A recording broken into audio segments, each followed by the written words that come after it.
हे कृष्ण करुणा सिंधो दीनबंधो जगतपते गोपेश गोपिका कांत राधा कांत नमस्तुते। श्री श्री राधा माधव की जय। श्रीमद् भगवद गीता की जय। श्रीमद् भगवद गीता का अध्याय 5 और श्लोक संख्या 1 का भी हम पाठ करेंगे। तो अर्जुन यहाँ भगवान से पूछ रहे हैं कि मुझे इनमें से कौन सा श्रेष्ठ कर्म है, मुझे बताएं। पहला है संन्यास कर्मयोग, दूसरा है कर्मयोग। अर्जुन उवाच संन्यासं कर्मणां कृष्ण पुनर्योग च संससि यच्छ्रेय एतयोरेकं तन्मे ब्रूहि सुनिश्चितम्। अर्जुन उवाच संन्यासं कर्मणां कृष्ण पुनर्योग च संससि यच्छ्रेय एतयोरेकं तन्मे ब्रूहि सुनिश्चितम्। भगवान ने पिछले श्लोकों में कर्म संन्यास कर्मयोग इन विषयों पर खूब चर्चा की। तो अर्जुन के मन में एक प्रश्न आ गया कि संन्यास कर्मणा कृष्ण, हे कृष्ण आपने एक जगह कहा कि कर्म से संन्यास ले लो, तो इसका क्या मतलब है? यह ज्ञान का मार्ग है, इसमें व्यक्ति को विवेक का आश्रय लेकर एक प्रकार से ये विरक्ति का मार्ग है। तो अर्जुन कहते हैं ये तो अच्छा है, क्योंकि इससे युद्ध नहीं करना पड़ेगा। कर्म योग क्या है? निष्काम भाव से किया गया कर्म ही कर्मयोग है। तन्मे ब्रूहि सुनिश्चितम, ये जो आपने मुझे 2 मार्ग बताए, एक कर्म संन्यास योग का मार्ग, दूसरा कर्म योग का मार्ग, तो इन दोनों में से मेरे लिए मंगलकारी कौन सा कर्म है? कृपया आप निश्चित करके बताएं, ताकि मैं उस एक मार्ग का पालन करूं, क्योंकि एक व्यक्ति एक समय में 2 दिशाओं में नहीं जा सकता। संन्यासम कर्मणाम कृष्ण। अपने कुटुंब के स्नेह के कारण अर्जुन के मन में युद्ध न करने का भाव पैदा हो गया था। इसके समर्थन में अर्जुन पहले अध्याय में कई तर्क और युक्तियां भी सामने रख चुके हैं। उन्होंने युद्ध करने को पाप बताया था। वे युद्ध न करके भिक्षा के अन्न से जीवन निर्वाह करने को श्रेष्ठ समझने लगे। उन्होंने निश्चय करके भगवान से स्पष्ट कह भी दिया कि मैं किसी भी स्थिति में युद्ध नहीं करूँगा।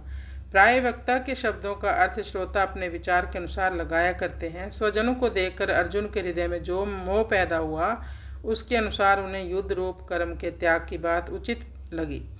इसलिए भगवान के शब्दों को वे अपने विचार के अनुसार समझ रहे हैं कि भगवान कर्मों का स्वरूप से त्याग करके प्रचलित प्रणाली के अनुसार तत्व ज्ञान प्राप्त करने की ही प्रशंसा कर रहे हैं। तो उसी को लक्ष्य करके अर्जुन भगवान से कह रहे हैं कि कभी तो आप ज्ञान योग की प्रशंसा करते हैं और कभी कर्म योग की प्रशंसा करते हैं। अपने धर्म का पालन करने को श्रेष्ठ बताया है। यहाँ पर अर्जुन ने जो बात पूछी उसके उत्तर में भगवान ने कहा कि कर्म योग श्रेष्ठ है। कर्मयोगी सुखपूर्वक संसार बंधन से मुक्त हो जाता है। कर्मयोग के बिना सांख्य योग का साधन सिद्ध होना थोड़ा कठिन है, परंतु कर्मयोगी शीघ्र ही ब्रह्म को प्राप्त कर लेता है। इस प्रकार कहकर भगवान अर्जुन को मानो यह बता रहे हैं कि कर्मयोग ही तेरे लिए शीघ्रता और सुगमता पूर्वक ब्रह्म की प्राप्ति कराने वाला है, इसलिए तू कर्मयोग का ही अनुष्ठान कर। अर्जुन के मन में मुख्य रूप से अपने कल्याण की ही इच्छा थी, इसलिए वे बार बार भगवान के सामने श्रेय विषयक श्रेष्ठ की ही बात कर रहे थे, वही जिज्ञासा रख रहे थे। तो कल्याण की प्राप्ति में इच्छा की प्रधानता है। साधन की सफलता में देरी का कारण भी यही है कि कल्याण की इच्छा पूरी तरह जागृत नहीं हुई। जिन साधकों में तीव्र वैराग्य नहीं है, वे भी कल्याण की इच्छा जागृत होने पर कर्मयोग का साधन सुगमता पूर्वक कर सकते हैं। अर्जुन के हृदय में भोगों से पूरा वैराग्य नहीं है, पर उनमें अपने कल्याण की इच्छा है, इसलिए वे कर्मयोग के अधिकारी हैं।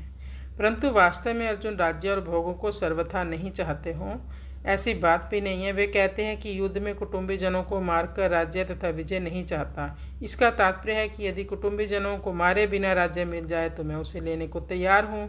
दूसरे अध्याय के 5वें श्लोक में अर्जुन यही कहते हैं कि गुरुजनों को मारकर भोग भोगना ठीक नहीं है। इससे ये थोड़ी सी ध्वनि भी निकलती है कि गुरुजनों को मारे बिना अगर राज्य मिल जाए तो मैं स्वीकार कर लूँगा। इसका हमें पता नहीं और उन्हें मारकर हम जीना भी नहीं चाहते।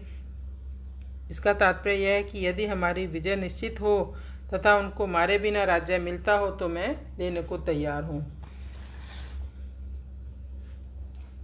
आगे भगवान अर्जुन से कहते हैं कि तेरे तो दोनों हाथों में लड्डू है। यदि युद्ध में तू मारा गया तो तुझे स्वर्ग मिलेगा और जीत गया तो राज्य मिलेगा। यदि अर्जुन के मन में स्वर्ग और संसार की राज्य की किंचित इच्छा नहीं होती तो भगवान शायद ही ऐसा कहते। इसलिए अर्जुन के हृदय में प्रतीत होने वाला वैराग्य वास्तविक नहीं है, परंतु उनमें अपने कल्याण की इच्छा है, जो इस श्लोक में भी दिखाई दे रही है। अब भगवान अर्जुन के प्रश्न का उत्तर देते हैं अगले श्लोक में। कृष्णाय वासुदेवाय हरे परमात्मने प्रणतक्लेशनाशाय गोविंदाय नमो नमः।